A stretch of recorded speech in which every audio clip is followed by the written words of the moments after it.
Today in The Ripple Effect, we are discussing a quiet shift that just got real loud.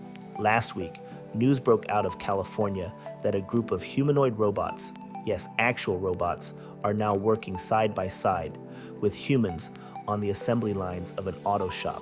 These aren't science fair prototypes or PR stunts.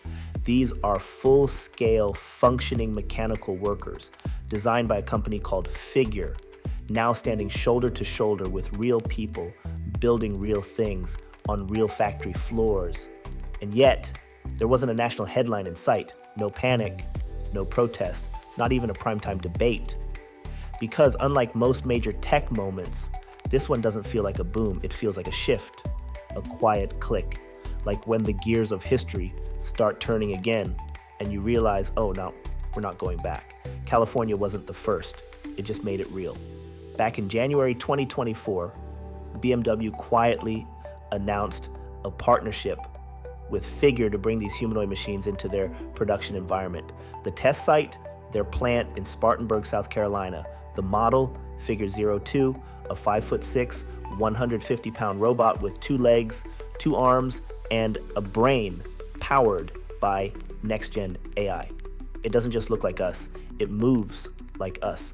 Think human-scale hands with 16 degrees of freedom per hand. Cameras, mics, sensors, and a nervous system of processors running 3 times faster than its predecessor.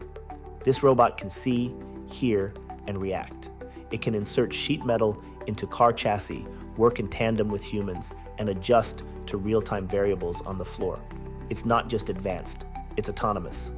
But this isn't a takeover story, it's a growth story. Let's pause here, because usually when robots come up, so does panic. The headlines scream automation, layoffs, AI stealing jobs, and dystopian futures. But that's not where this episode is going. This isn't a story about machines replacing people. This is a story about people evolving alongside machines. Because what's happening in California and before that in South Carolina isn't the collapse of labor, it's the next phase of work. And yeah, it's different, but it's not inherently destructive. If we do it right, it might be one of the most liberating shifts in human labor we've ever seen. Think about it. Why do we work? Why do we spend the best hours of our days doing tasks that are physically taxing, mentally draining, or straight up dangerous? Because for the last 100 years, we've had to. Work was survival. We didn't have a choice. But what if the future of work isn't about survival? It's about service. What if, instead of humans bending over assembly lines, we trained machines to do that heavy lifting, literally, and we reoriented human labor toward innovation, community, care, and creation? That's not a fantasy. That's where this is heading. Let's be real. Figure's robot isn't building Teslas in a solo act. It's not making decisions, filing taxes, or raising kids. It's bolted into a very specific lane, tasks that are unsafe, repetitive, or ergonomically damaging. In the BMW tests, the Figure 02 inserted sheet metal into a fixture, a job that requires high precision but not high creativity. And that's the key. These humanoid robots aren't here to take over your mind. They're here to take over the tasks you shouldn't be forced to do in the first place. Tasks that wear out joints, break backs, or dull ambition over time.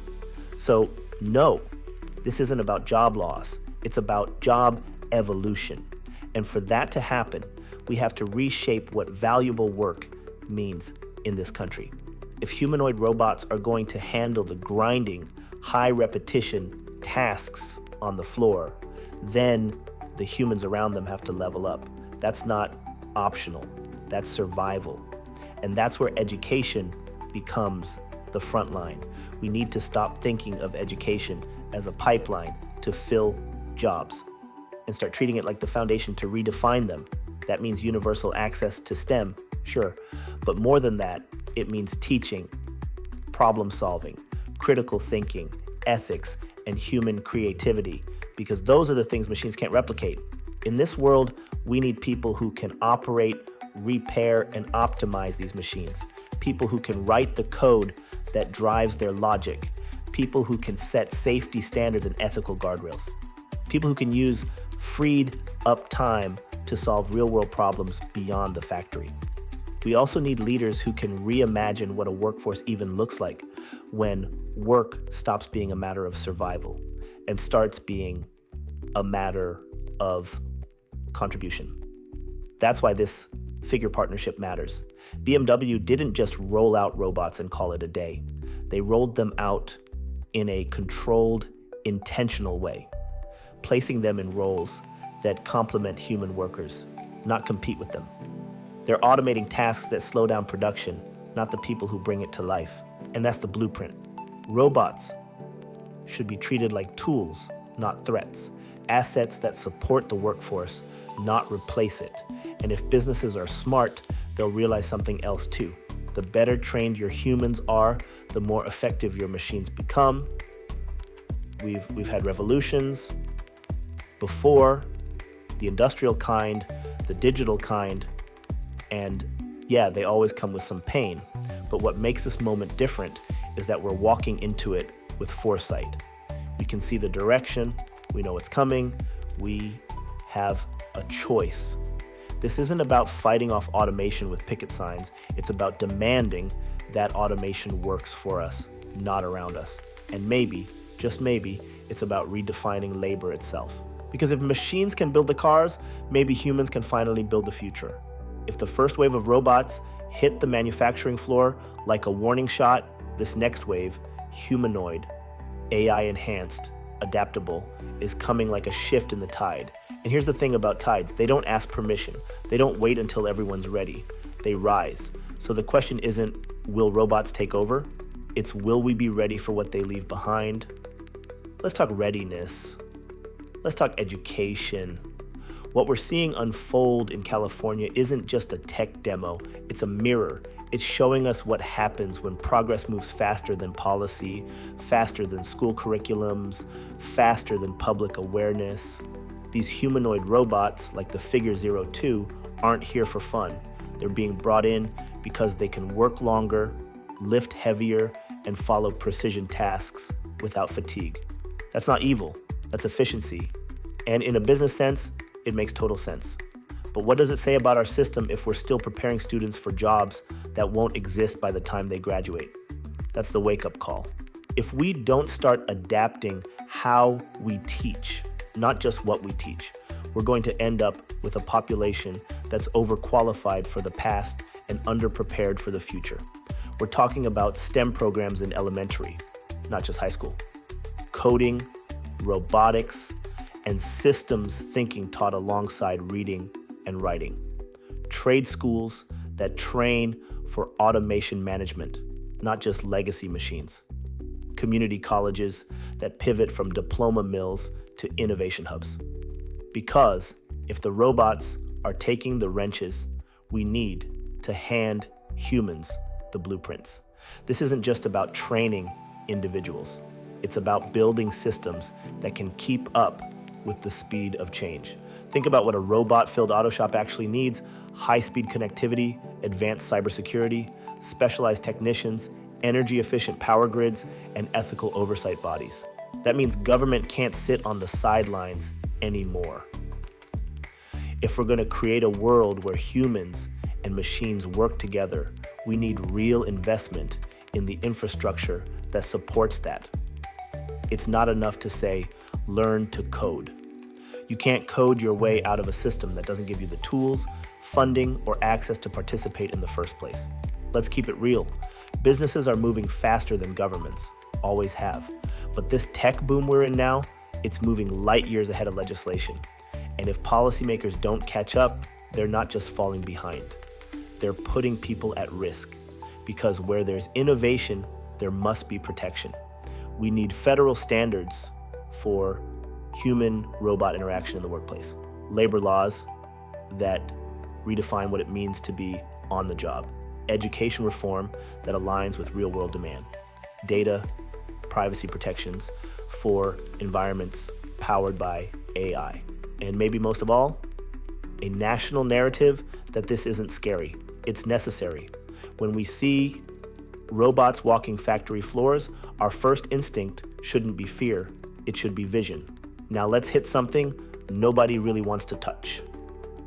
If robots are doing more of the labor, do humans still need to work? Short answer, yes. But the long answer is more interesting, because maybe we've been asking the wrong question. Maybe it's not what jobs will be left, maybe it's what kind of society do we want to build with the time we gain back? If a robot can assemble a car, clean a warehouse, or prep an order, what does that free us to do?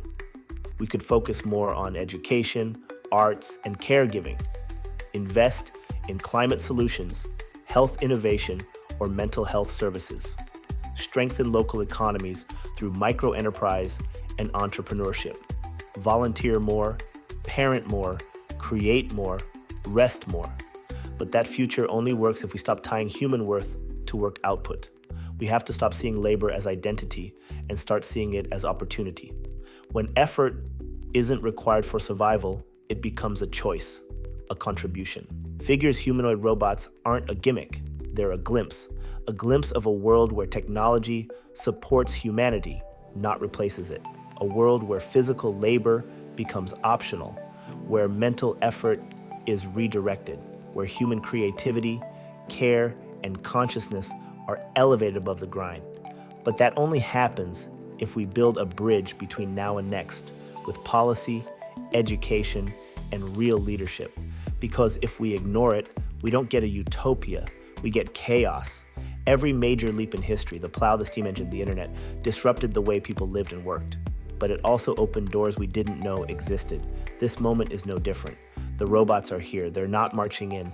They're walking in on two legs, built by us, powered by us, working for us, if we let them.